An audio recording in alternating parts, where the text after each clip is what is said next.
Hi, thank you for clicking on my short video on my LinkedIn account. My name is Colleen Gilliam, and I've uploaded this video to share a little bit about my tenacity when I'm passionate about something and when I want to go after something. I wanted to tell just a few stories very briefly about what I was like and how I went after something in high school, and one story about what I went after in college. And the reason I'm going back that far is just because it's a little bit more universal, I think, the stories, and easy to relate to, versus telling a story about a job, because if you're not in the same industry that I've worked in, it might not make a whole lot of sense. So the first story I wanted to share with you is from high school. I was a volleyball player, and I was, wanting to win. Most athletes do. And so there were a couple of things that I would do to really dedicate myself even extra to trying to win for our team. One of those things is our coach would have us do a mile run to warm up for practice each day. And I would, try to go pretty fast and do my best. I usually finished first, and a lot of the other teammates of mine would just kind of be leisurely about finishing their mile. That was no big deal to me. I didn't care what they were doing. I was just, trying to do my best. And the other thing is, in the off season, we would participate in tournaments a couple Saturdays each month. And so on Friday nights, I would not go out drinking. If I went out, I'd come in early and I wouldn't drink. And so a lot of my teammates, again, thought this was a little bit extreme. But I wanted to win. I wanted to do well, and I even, took it seriously in the off season to train and do my best.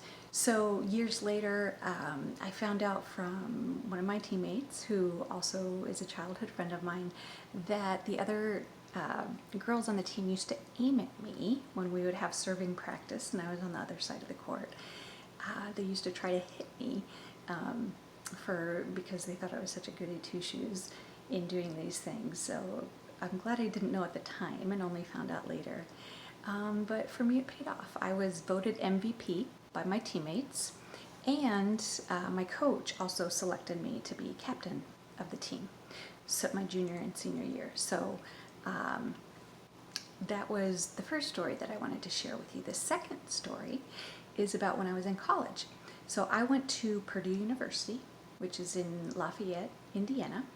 And each year, Purdue and the University of Wisconsin and Indiana University, they take a group of students each year to study abroad at the University of Madrid in Spain. So my junior year, this sounded exciting to me, and I absolutely wanted to go. So that's what I did my junior year. And when we got there, there were 50 of us in the group, and they put us with a roommate from, another American student that had chosen to go that year as well. They put us in a co-ed dorm for the first month, and we had that month to decide and figure out where we were going to live for the rest of the year.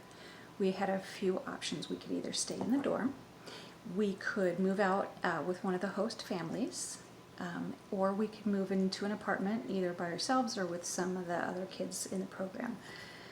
So my roommate and I, luckily, we both were of the same mindset. We really wanted to dedicate ourselves to learning the language as best we could. So what we decided to do is to go ahead and stay in the dorm, but we split up and got Spanish roommates. That way, even if we were tired in the evening, tired in the morning, no matter what our mood, we would be forced to speak Spanish, and we knew that would give us the best opportunity to really learn the language while we were there. So that's what we did.